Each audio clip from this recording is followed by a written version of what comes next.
Meus irmãos e irmãs, eu confesso a vocês mais uma vez que no domingo passado eu preguei o sermão mais difícil da minha vida. Falar sobre a paixão de Cristo e tudo aquilo que envolveu a sua dor, como nós vimos no dia em que ele foi traído e experimentou a dor da aproximação, a dor da traição, a dor do abandono, a dor da solidão, a dor da prisão, a dor da injustiça, da negação de seus próprios discípulos, os quais fugiram, a dor do ultraje, porque foi entregue a cães, em cumprimento ao Salmo 22, assim os gentios eram chamados, e os judeus entregaram o Messias aos romanos, a dor da agonia, por ter experimentado uma morte humilhante. Ele precisou ser crucificado porque a morte dele deveria ser maldita, porque nós éramos malditos e ele experimenta a morte em nosso lugar. Eu confesso aos irmãos que este foi o sermão mais difícil que eu precisei pregar para mim mesmo, primeiramente, e depois para vocês. Eu não teria ânimo, motivação, encorajamento para subir ao púlpito mais um domingo, agora o domingo da celebração da Santa Ceia, quando nós somos convidados à mesa do Senhor. Eu não teria coragem para fazê-lo, eu não venceria os meus temores e enfrentaria novamente a obrigação, a responsabilidade de pregar o Evangelho, se toda essa dor experimentada pelo Senhor Jesus Cristo, ela não fosse transformada em alegria. Alegria primeiramente para ele, por ter feito a vontade de Deus, o Pai, por ter cumprido a sua missão. Alegria por contemplar, segundo o cumprimento profético de Isaías 53, depois de tudo, o fruto penoso de seu trabalho. Alegria também por saber que tudo isso que Cristo conquistou através da sua obra redentora foi para que a nossa condenação se transformasse em salvação. Que a nossa injustiça se transformasse em justiça, não a justiça nossa, não a justiça própria, senão alheia, comunicada ou imputada por Ele, creditada por Ele, à nossa conta, nós que não merecíamos nada. Eu não teria ânimo para concluir o Evangelho de Mateus nesta noite, pregar para vocês e finalizar o estudo deste livro. Passamos muito tempo juntos. Se o Evangelho não concluísse toda a história de Jesus, e Evangelho quer dizer boa nova, boa notícia, se ele não fosse concluído com esta mensagem de fé e esperança para a igreja do Senhor Jesus Cristo. Eu convido os irmãos para Mateus 27. Eu deixei de mencionar a última e mais importante dor sofrida pelo Senhor, para que então compreendêssemos no fechamento do Evangelho de Mateus a razão por que toda a dor do nosso Redentor se transforma em alegria por ele ter feito a vontade do Pai. Mateus 27, a partir do versículo 45, eu peço a atenção dos irmãos até o versículo de número 66, fechando aí capítulo 27. Assim diz a palavra do Senhor. Desde a hora sexta até a hora nona, houve trevas sobre toda a terra. Por volta da hora nona, clamou Jesus em alta voz, dizendo: Eli, Eli, lama sabactani. O que quer dizer: Deus meu, por que me desamparaste? E alguns dos que ali estavam ouvindo isto diziam: ele chama por Elias. E logo um deles correu a buscar uma esponja e, tendo-a embebido de vinagre e colocado na ponta de um caniço, deu-lhe a beber. Os outros, porém, diziam: deixa, vejamos se Elias vem salvá-lo. E Jesus, clamando outra vez com grande voz, entregou o Espírito. Eis que o véu do santuário se rasgou em duas partes de alto a baixo, tremeu a terra, fenderam-se as rochas. Abriram-se os sepulcros e muitos corpos de santos que dormiam ressuscitaram. E saindo dos sepulcros depois da ressurreição de Jesus, entraram na cidade santa e apareceram a muitos. O centurião e os que com ele guardavam a Jesus, vendo o terremoto e tudo o que se passava, ficaram possuídos de grande temor e disseram: verdadeiramente este era Filho de Deus. Estavam ali muitas mulheres, observando de longe. Eram as que vinham seguindo a Jesus desde a Galiléia para o servirem. Entre elas estavam Maria Madalena, Maria, mãe de Tiago e de José, e a mulher de Zebedeu. Caindo a tarde, veio um homem rico de Arimateia, chamado José, que era também discípulo de Jesus.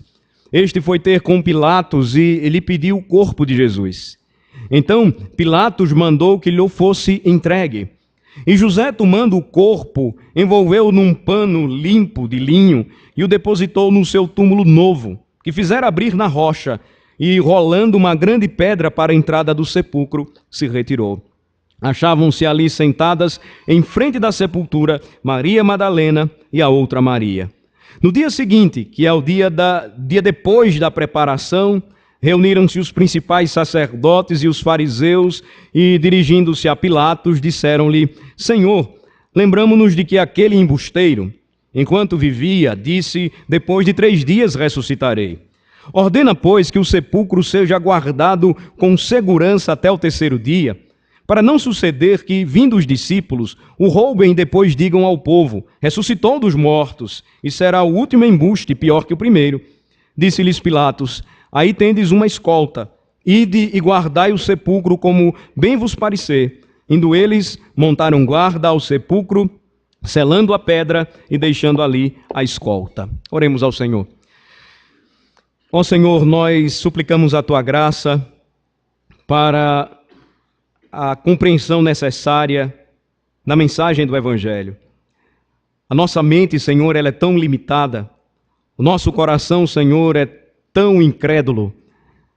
A necessidade, Senhor, que temos da iluminação do Teu Espírito é tão urgente. De forma que, Senhor, nós suplicamos mais uma vez, fala ao nosso coração. Nós queremos Te ouvir falar através das Escrituras, porque as Escrituras são a Tua palavra, Senhor.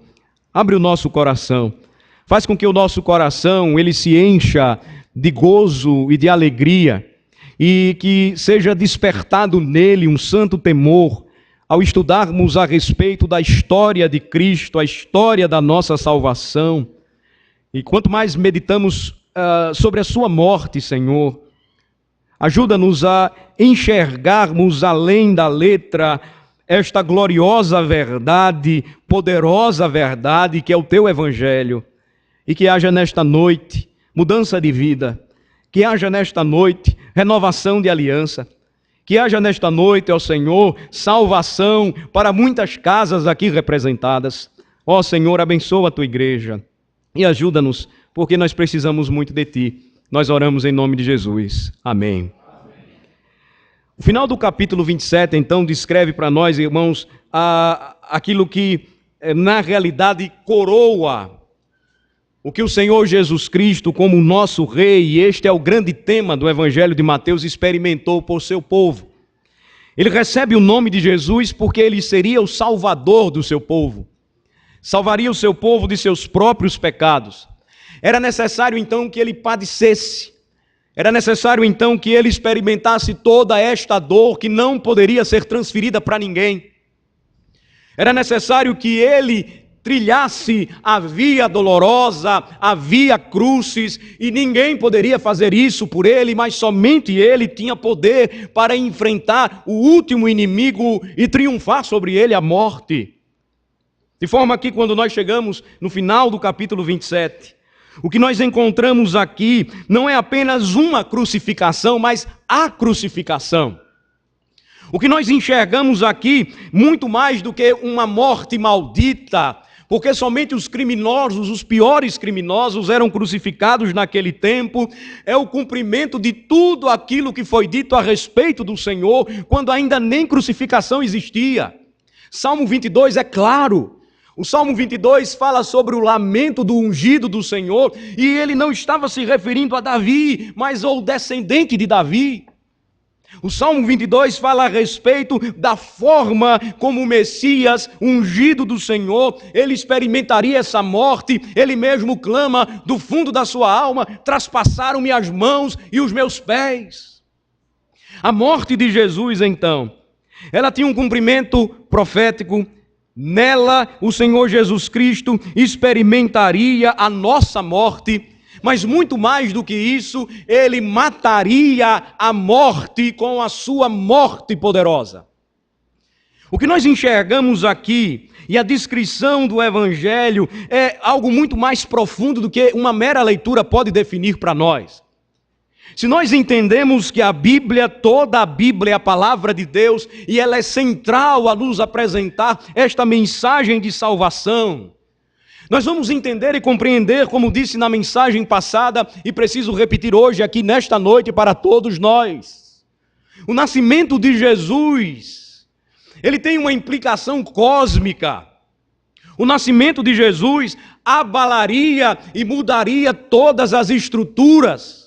O nascimento de Jesus não somente estabeleceria agora uma nova forma de se contar o tempo, os anos dos homens, as datas dos homens. O nascimento de Jesus implicaria em salvação poderosa para o seu povo.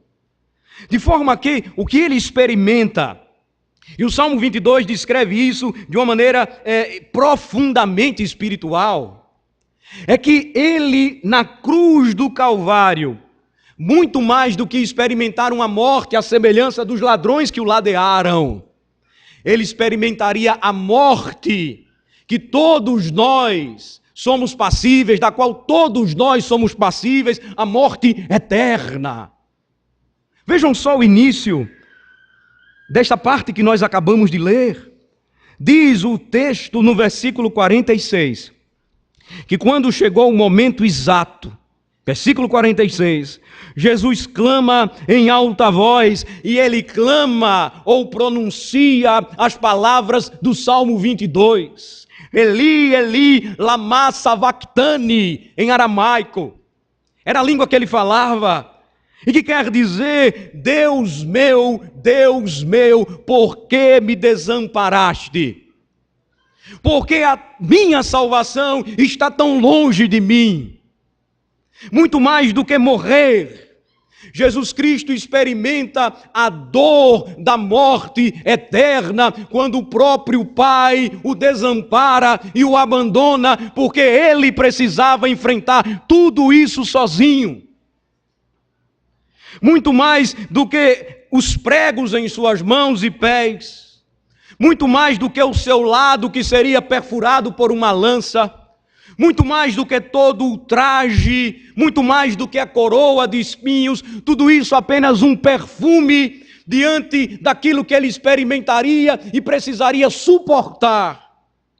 O Pai derramaria toda a sua santa ira sobre o Filho, e eis a razão por que ele estaria desamparado naquele momento. Nós pintamos muitas vezes ainda o mesmo quadro acerca do inferno, da condenação eterna, que foi trabalhado ou ensinado na Idade Média. Nós muitas vezes pensamos que o inferno é pura e simplesmente aquele lugar onde os demônios estão com os seus tridentes quentes, furando e espetando aqueles que estão lá. Alguns acreditam até que não existe inferno, porque o inferno está aqui, neste mundo. Lé do engano. O inferno é a total ausência da graça de Deus, porque até mesmo no inferno o Senhor se faz presente. Não há lugar onde Deus não veja, não contemple e não esteja a agir. A grande diferença é que no inferno não existe graça. A única diferença é que no inferno o Senhor derrama constante e eternamente a sua santa ira pelos pecados dos homens e dos demônios. É um lugar terrível. É um lugar para onde todos nós caminhávamos. Mas Cristo na cruz, com este clamor, cumprindo a palavra profética do Salmo 22, ele nos substitui. O que ele experimenta aqui, agonizando, é aquilo que nós experimentaríamos eternamente no inferno. Ele suporta o derramar da ira santa do Pai sobre ele, e ele clama. Não há outras palavras, não existem outras palavras a serem ditas. Ele clama: Deus meu, por que me abandonaste?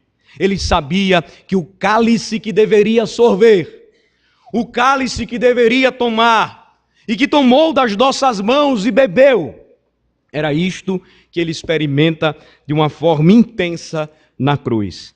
A reação dos homens é não entender nada disso. E esta é a mesma reação ainda hoje. Nós temos a tendência de olhar o rei como um coitadinho que foi até a cruz.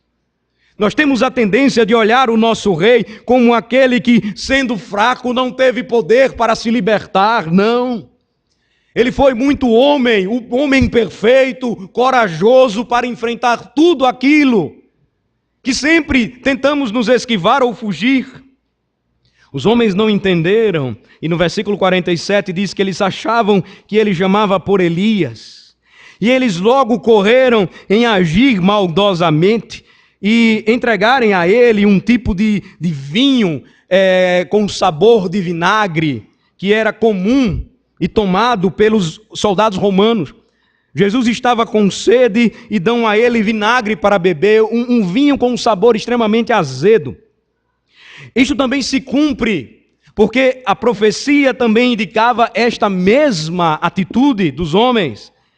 Uma atitude não graciosa para com o rei, mas uma atitude cada vez mais maldosa para com aquele que estava morrendo por seu povo.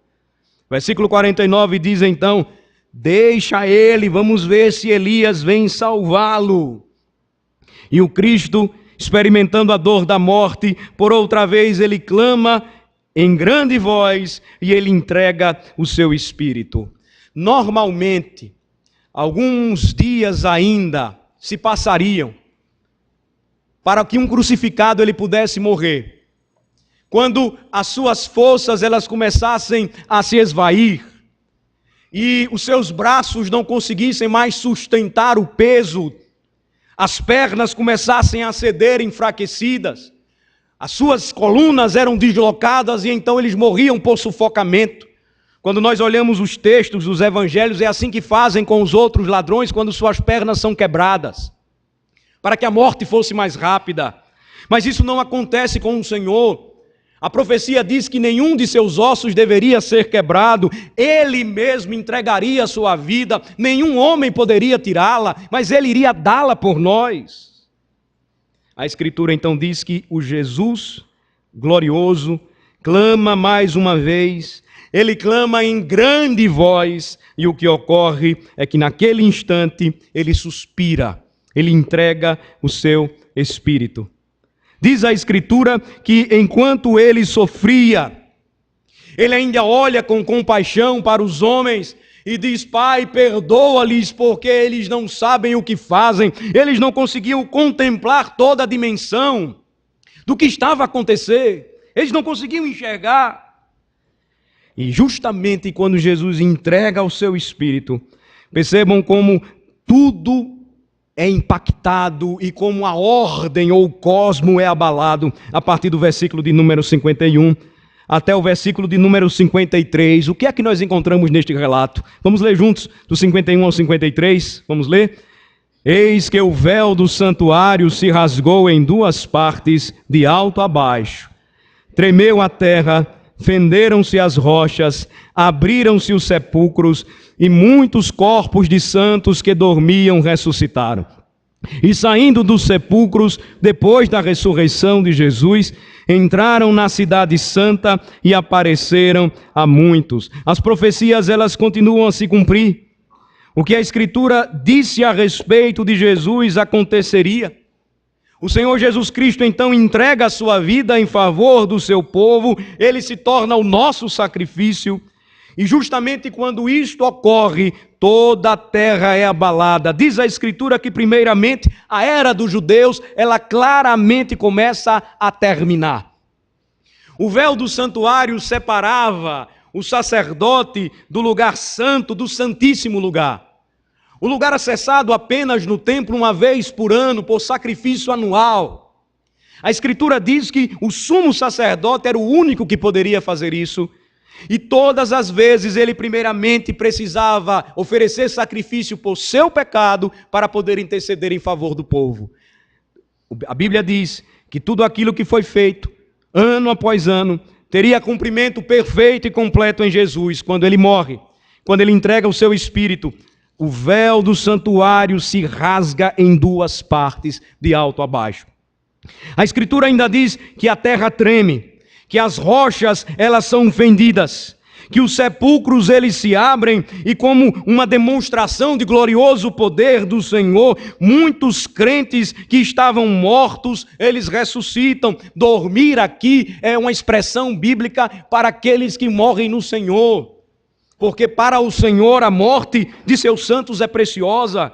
Eles ressuscitam, eles ressurgem novamente dos mortos e eles saem dos sepulcros depois da ressurreição de Jesus. E muitos viram estes homens e mulheres caminhando pela cidade santa. O acontecimento então histórico e marcante da ressurreição de Jesus é registrado já na aproximação, na conclusão do Evangelho de Mateus. E observem o testemunho então daqueles que não esperavam nada disso. O versículo 54 diz que o centurião, um daqueles que guardavam a Jesus, quando viu o terremoto, versículo 54, e quando ele viu tudo o que estava acontecendo, porque sendo o momento claro do dia, a terra se escurece, ele então fica possuído de grande temor. Eles ficam possuídos assim, e eles então dizem verdadeiramente: este era filho de Deus. As mulheres que acompanharam Jesus em seu ministério estavam olhando tudo de longe. Certamente elas estavam lembrando de tudo aquilo que o Senhor falou. E a sequência de tudo aquilo que ele disse precisava acontecer. Ele deveria ser sepultado, versículos de 57 a 61. Ele deveria ser então sepultado corretamente, não com os criminosos, mas como dizia a profecia, ele deveria ser sepultado com o rico. E justamente José de Arimateia, ele então solicita autorização para sepultar ao Senhor. A autorização é dada. Jesus é sepultado em um túmulo novo, aberto em uma rocha, e ali então, aquele bálsamo anterior, com a qual a mulher ungiu para que ele pudesse ser morto, porque nem tempo para isso ele teria. É prova de que Jesus então experimentaria uma morte honrosa, não mais humilhante. Ele passa tudo isso por nós. Ele sofre tudo isso e todos esses acontecimentos específicos são necessários. Mas os homens, então, eles precisam se guardar e se proteger desta verdade. Os versículos 62 a 66 registram que no dia seguinte, que é o dia depois da preparação, os principais sacerdotes e os fariseus, eles se reuniram. Versículo 62 diz isso. Eles se dirigem a Pilatos e eles pedem que Pilatos autorize o deslocamento de guardas para que tomassem conta do sepulcro. Veja a linguagem que eles usam, Senhor, versículo 63. Lembramo-nos de que aquele embusteiro, ou seja, charlatão, enquanto vivia, disse: depois de 3 dias ressuscitarei. Ordena, pois, que o sepulcro seja guardado seguro até o 3º dia, para não acontecer que os seus discípulos roubem o corpo e saiam pregando que ele ressuscitou dos mortos, e esse será o embuste pior do que o primeiro, ou seja, esse engano se transformará em uma poderosa mentira, que tomará conta do coração de todos os homens. Pilatos então autoriza, a escolta ela é direcionada até lá, e então eles montam guarda no sepulcro, eles selam a pedra e eles deixam ali a escolta. A dor que Cristo sofre em toda a sua paixão, Ela não poderia ser guardada ou protegida ou sufocada pelos homens. Nós não estamos tratando aqui de um embuste, meus irmãos. Nós não estamos tratando aqui de uma história, de um mito ou de uma lenda. Nós estamos tratando aqui da verdadeira história, da história mais marcante para a humanidade. A Bíblia é a palavra de Deus. E se você está aqui nesta noite e acredita que nós cremos em um livro sem sentido, que nós abraçamos um livro cheio de contos, mitos e lendas, não se engane com isso.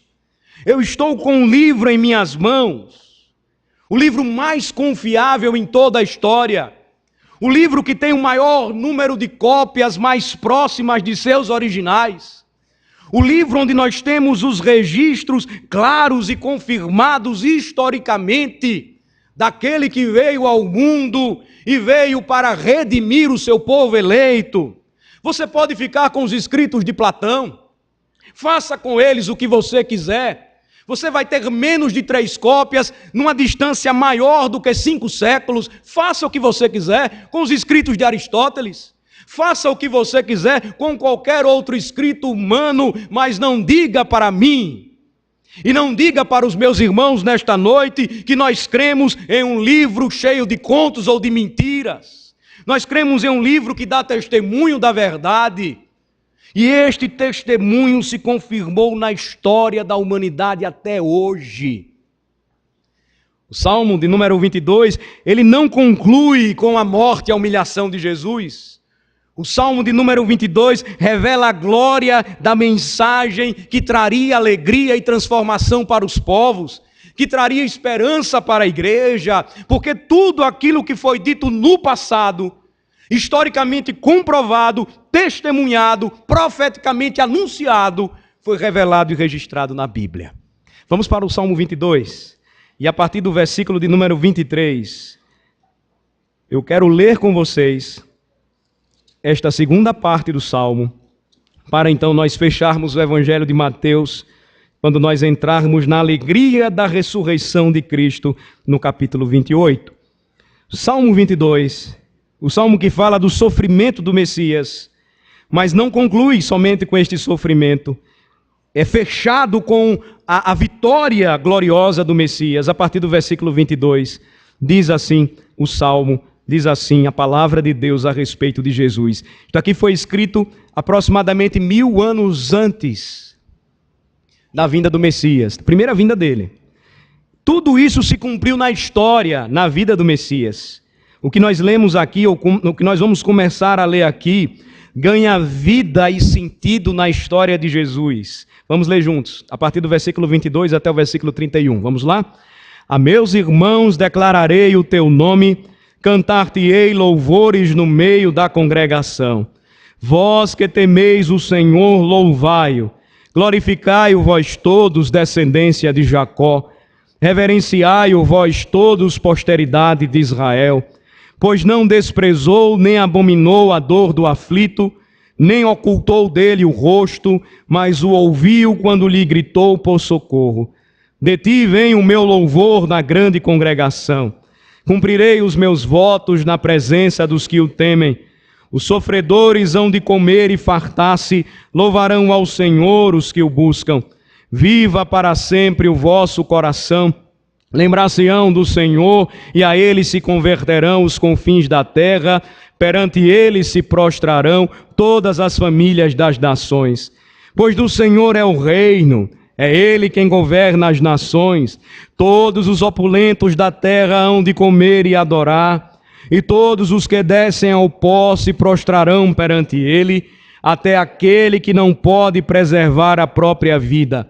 A posteridade o servirá, falar-se-á do Senhor a geração vindoura, hão de vir anunciar a justiça dele ao povo que há de nascer, contarão que foi ele quem o fez. Amém.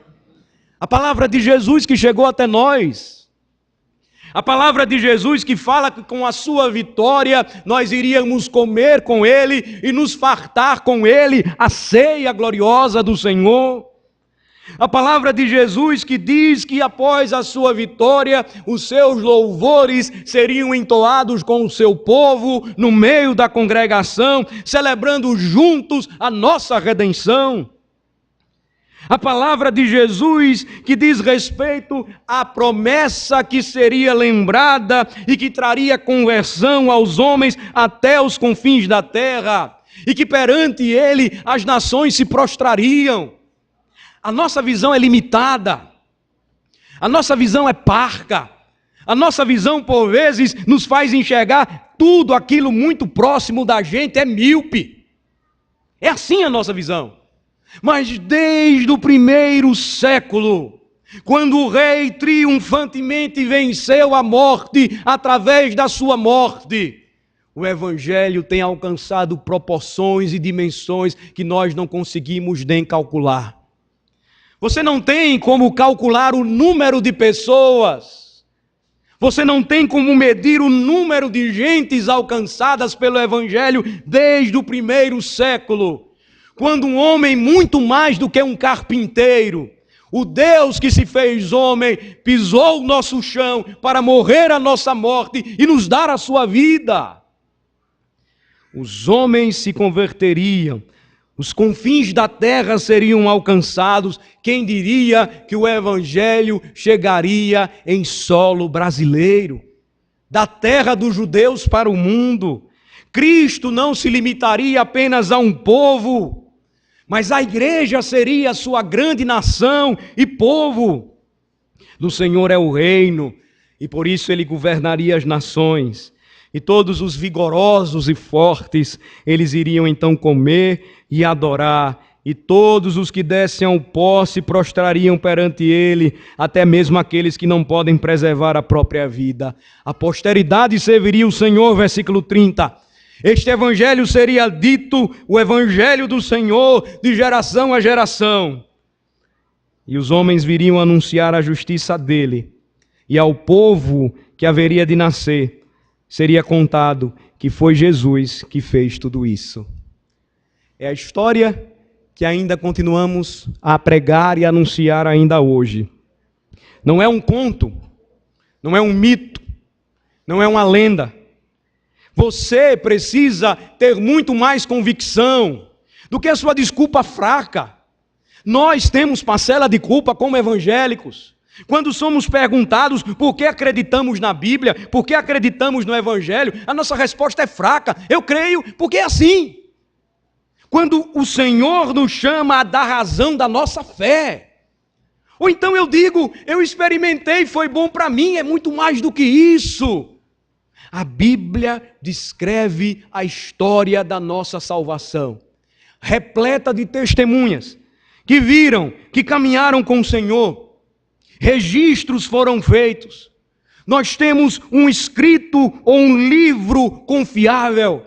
E as profecias que foram dadas para nós, porque este livro, com o passar da história, foi atestado, cumprido e comprovado, ainda hoje é poderoso para salvar e libertar os homens.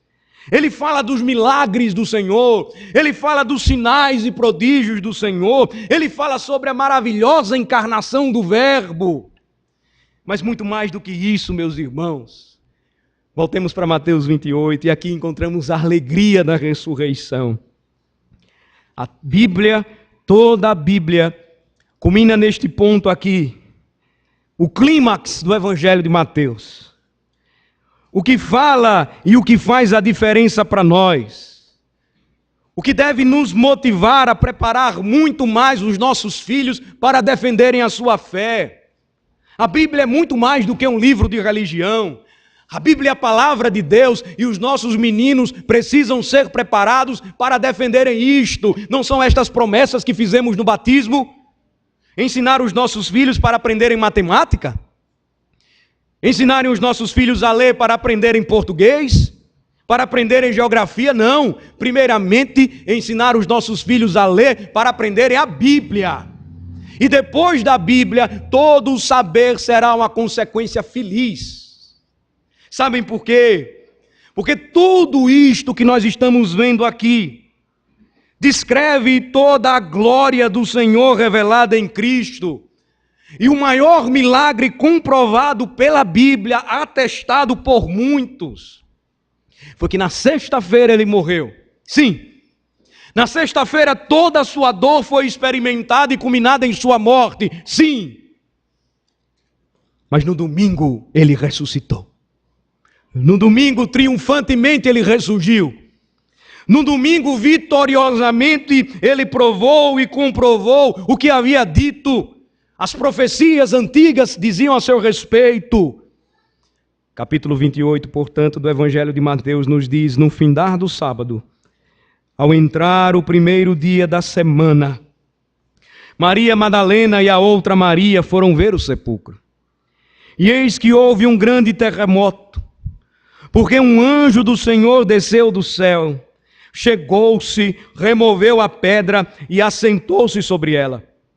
O seu aspecto era como um relâmpago, e a sua veste alva como a neve.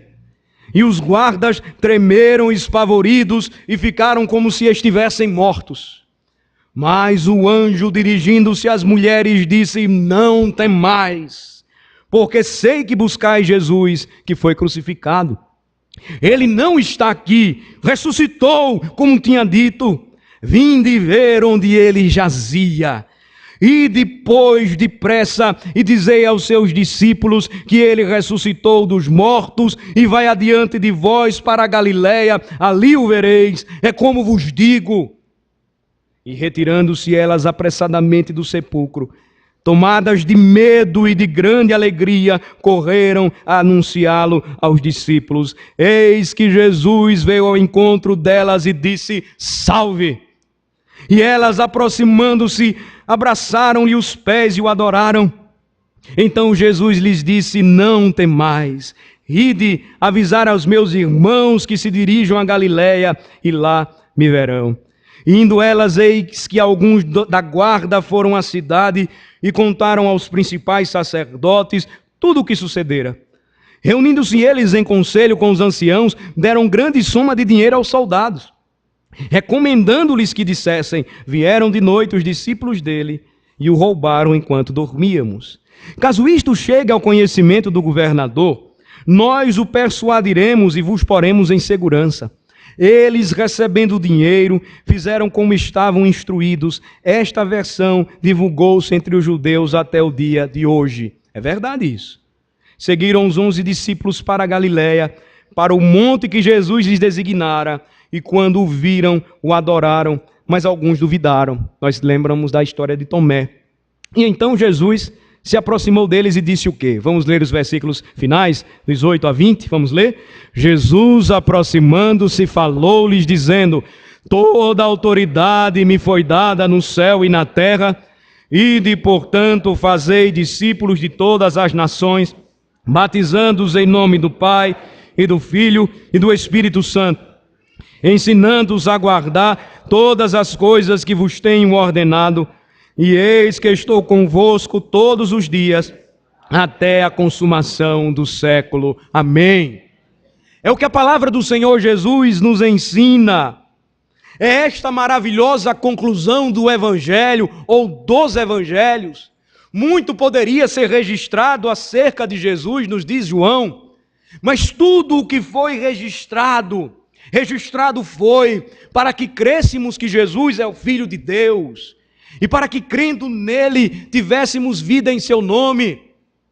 Depois então de entendermos, irmãos, que Deus se revelou a nós em Cristo, que foi da vontade do Senhor registrar a palavra para que o poderoso evangelho fosse pregado às nações e os homens então crescem e recebessem a Jesus. Percebam a alegria indizível que tomaria conta dos corações, a alegria que moveria os homens a continuarem marchando fiéis e pregando a Cristo, a se fartarem em sua mesa em preparação para a eternidade, o grande dia da ceia das bodas do Cordeiro, a alegria da ressurreição, a alegria daquele que morreu pelos nossos pecados, mas ressuscitou para a nossa justiça, a alegria daquele que padeceu para que pudéssemos experimentar da sua graça maravilhosa, A alegria daquele que morreria na sexta, mas ressuscitaria no domingo.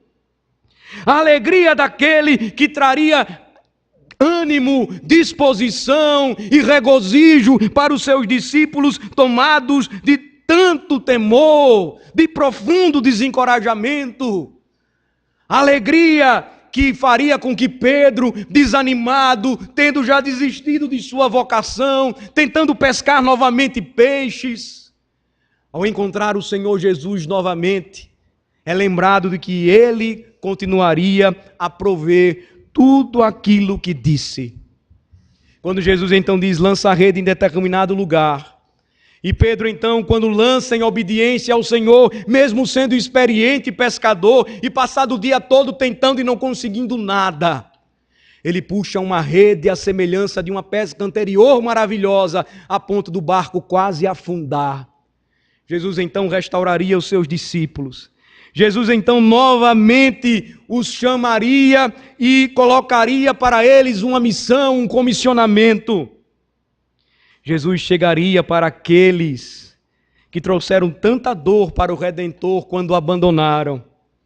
E na pessoa de Pedro perguntaria por 3 vezes, você me ama, Pedro? E Pedro respondendo, Senhor, tu sabes que te amo. Senhor, sim, eu te amo. Num último momento, ele diz, o Senhor sabe todas as coisas. O Senhor sabe do meu amor por ti. E Jesus simplesmente completa, pastoreia as minhas ovelhas. Jesus ressuscita. Jesus então traz alegria para o seu povo, a alegria da ressurreição. Jesus então anima o seu povo, mostrando que a sua palavra verdadeira se cumpriria. E ele então entrega a grande comissão, nos versículos de 18 a 20, que diz respeito à obra e à missão da igreja ainda hoje iniciada pelos apóstolos. Jesus se aproxima, versículo 18, Jesus fala para eles com propriedade e diz, toda autoridade me foi dada no céu e na terra. Eu sou o dono de tudo. Eu sou o rei do Salmo 2. Eu sou o servo sofredor de Isaías 53. Eu sou o Messias humilhado no primeiro momento do Salmo 22, mas vitorioso e poderoso no final deste Salmo. Toda autoridade me foi dada no céu e na terra. Portanto, versículo 19, façam discípulos de todas as nações. Geralmente a nossa leitura, ela começa da forma errada, por conta da arrumação em nossas traduções, em nossas Bíblias na língua portuguesa. Nós temos versículo 19, ide, portanto, fazei discípulos de todas as nações, batizando-os em nome do Pai, do Filho e do Espírito Santo. Na língua grega a ordem começa da seguinte maneira, fazei discípulos de todas as nações. Esta é a ordem de Jesus. De que maneira? Jesus então diz, indo. Vocês precisam sair de Jerusalém. Samaria precisa ser alcançada, a Judeia precisa ser alcançada, os confins da terra precisam ser alcançados. Então, façam discípulos. E como eles deveriam fazer discípulos? Indo, batizando e ensinando. Ainda hoje, este é o principal ministério da igreja. Ela não pode fazer outra coisa, ela não pode desviar o seu foco. O chamado de Jesus ainda permanece, a mensagem de esperança precisa ser pregada. Ele confiou a nós este comissionamento e ele então continua a nos desafiar. Vão, preguem, batizem, ensinem, porque a minha ordem é que vocês devem fazer discípulos. A conclusão, então, do Evangelho de Mateus nos traz uma palavra cheia de esperança. Eis a razão por que a ceia do Senhor tem um significado profundamente escatológico, aponta para o retorno do Rei. Porque a ceia do Senhor não apenas celebra a morte de Cristo, mas ela lida com a nossa comunhão com Ele, com o seu corpo e com o seu sangue.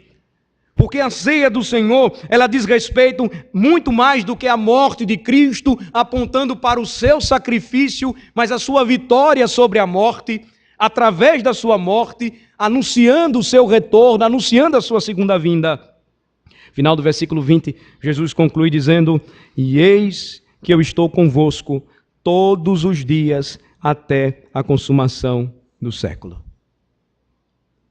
Percebem, irmãos, como o Senhor, através de Jesus Cristo, Ele trouxe vida para a sua igreja, Ele encheu a sua igreja de esperança, retirou de nós todos os temores, ainda hoje continua a destruir os grilhões que escravizam os homens por seus próprios pecados. Percebem como ainda hoje o Evangelho, sem sombra de dúvida, continua a ser o poder de Deus para a salvação de todo aquele que nele crê. E porque não somente o pregador, mas toda a igreja deve sair daqui e viver deste modo. Deve ser animada sempre pelo Evangelho. Deve caminhar militante e ao mesmo tempo vitoriosa e triunfante, porque o nosso Cordeiro já venceu. O que nos resta é segui-lo. Porque em meio à dor que contemplamos ao percebermos a paixão de Cristo, nós notamos então como Ele transformou tudo isso em alegria, quando trouxe justiça para nós, que não merecíamos nada disso. Nenhum homem aqui, mulher, jovem ou criança, pode se levantar e dizer que por sua própria obra ou mérito tem direito à mesa do Senhor. Só tem direito e acesso a esta mesa aqueles que têm comunhão com o corpo e com o sangue de Jesus. Só tem direito a esta mesa aqueles que foram transformados pelo glorioso e poderoso Evangelho de Jesus.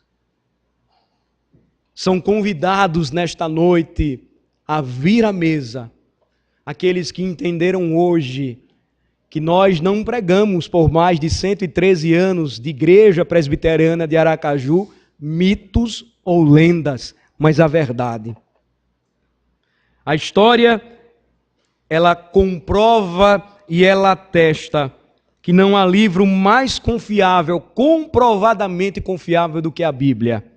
Resistam, meus filhos, na escola ou na universidade, os sofismas dos seus professores, resistam.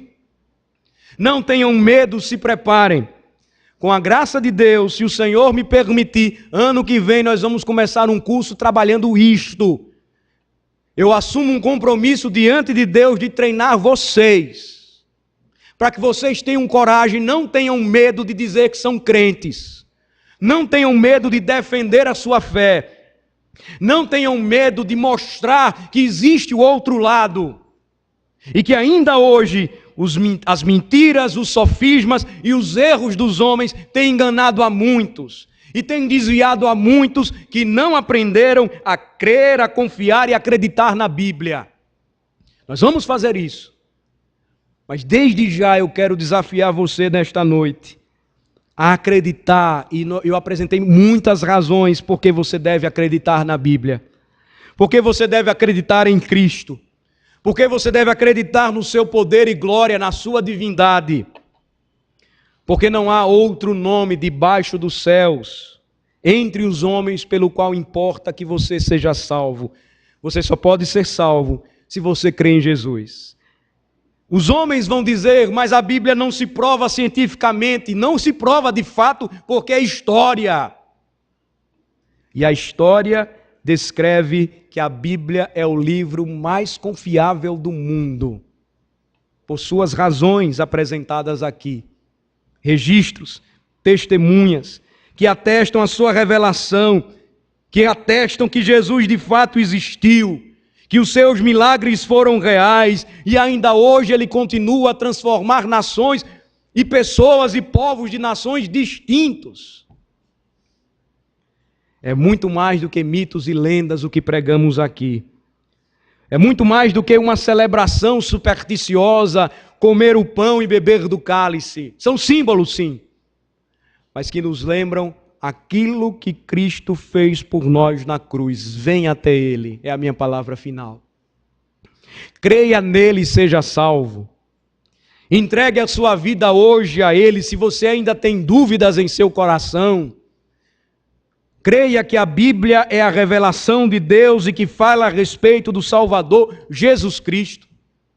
Não fique esperando o menino Jesus, é a conversa dos homens. Nós te recebemos, menino Jesus, no Natal. O menino já veio, virou homem, carregou a nossa morte, ressuscitou dos mortos ao terceiro dia, subiu ao céu, está sentado à mão direita de Deus Pai Todo-Poderoso, de onde há de vir para julgar os vivos e os mortos.